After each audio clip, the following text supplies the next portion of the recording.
ಅಣ್ಣ ನಿನಗತೆ ಹಡಗಿನೊಳಗ ಕೆಲಸಕ್ಕೆ ಸೇರ್ಕೋಬೇಕಪ್ಪ ಅಂತಂದ್ರ ಹೆಂಗ್ ಜಾಯಿನ್ ಆಗ್ಬೇಕಪ್ಪ ಅಂತಂದು ಬಹಳ ಜನ ಕೇಳ್ತಾರ. ನೋಡ್ರಿ, ಈ ವಿಡಿಯೋನಾಗ ಮರ್ಚೆಂಟ್ ನೇವಿ ಹೆಂಗ್ ಜಾಯ್ನ್ ಆಗ್ಬೇಕು ನಾ ಹೇಳ್ತೀನಿ. ನಿಮ್ಮ ವಯಸ್ಸು ಏನಾದ್ರು 17ರಿಂದ 25 ಒಳಗಿತ್ತಪ್ಪ ಅಂತಂದ್ರ ಈ ವಿಡಿಯೋ ತಪ್ಪದೆ ನೋಡ್ರಿ.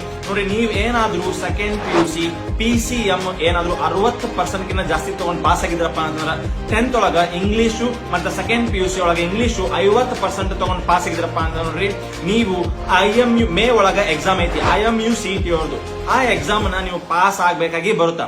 ಆ ಎಕ್ಸಾಮ್ ಪಾಸ್ ಆದ್ಮೇಲೆ ನೀವು ಡಿಪ್ಲೊಮಾ ಇನ್ ನಾಟಿಕಲ್ ಸೈನ್ಸ್ ಅಥವಾ BSc ನಾಟಿಕಲ್ ಸೈನ್ಸ್ ನೀವು ಮಾಡ್ಬೇಕಾಗಿ ಬರುತ್ತೆ.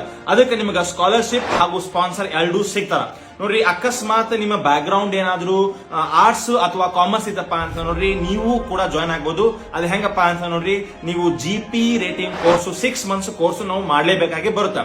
ನೋಡ್ರಿ, ಇದಕ್ ಕೋರ್ಸ್ ಮಾಡಾಕ 3 ಬೆಸ್ಟ್ ಕಾಲೇಜಸ್ ಇಂಡಿಯಾನಾಗ ಇಲ್ಲೇನದ ನೋಡ್ರಿ, ಇವು 3 ಬೆಸ್ಟ್ ಕಾಲೇಜಸ್. ನೋಡ್ರಿ, ಇವೆಲ್ಲಾ ನೋಡಾಕತ್ರ ಏನು ಇಂಪಾರ್ಟೆಂಟ್ ಐತಪ್ಪ ಅಂತ ನೋಡ್ರಿ, 17ರಿಂದ 25 ಒಳಗ ನಾವು ಕಲಿಬೇಕು, ನಾವು ನಮ್ದು ಸ್ಕಿಲ್ಸ್ ಅನ್ನ ಡೆವಲಪ್ ಮಾಡ್ಕೋಬೇಕು, ನಾವು ಗ್ರಾಜುಯೇಷನ್ ಅನ್ನ ನಾವು ಪಾಸ್ ಆಗ್ಬೇಕು. ಅದು ಮಾತ್ರ ಬಹಳ ಇಂಪಾರ್ಟೆಂಟ್ ಐತಿ. ಯಾವುದೇ ಒಂದು ಏಜೆನ್ಸಿಗೆ 10th ಪಾಸ್ ಆದ್ಮೇಲೆ ನೀವು ರೊಕ್ಕ ಕೊಟ್ಟು ಹೋಗ್ತೀನಿ ಅಂದ್ರೆ ಅದು ಆಗಂಗಿಲ್ಲ. ಸೊ ಆ ತರ ಮಾಡ್ಕೊಂಡು ರೊಕ್ಕ ಹಾಳು ಮಾಡ್ಕೋಬೇಡ್ರಿ. ನೀವು ಎಕ್ಸಾಮ್ ಪಾಸ್ ಆಗ್ರಿ, ನೀವು ದೊಡ್ಡ ಆಫೀಸರ್ ನೌಕರಿಗೆ ನೀವು ಹೋಗ್ರಿ. ಈ ವಿಡಿಯೋ ನಿಮಗೆ ಲೈಕ್ ಆದ್ರೆ ನಿಮ್ಮ ಫ್ರೆಂಡ್ಸ್ ಫ್ಯಾಮಿಲಿಗೆಲ್ಲ ಶೇರ್ ಮಾಡಿ ಕಳಿಸ್ಬಿಡ್ರಿ. ನಮಸ್ಕಾರ.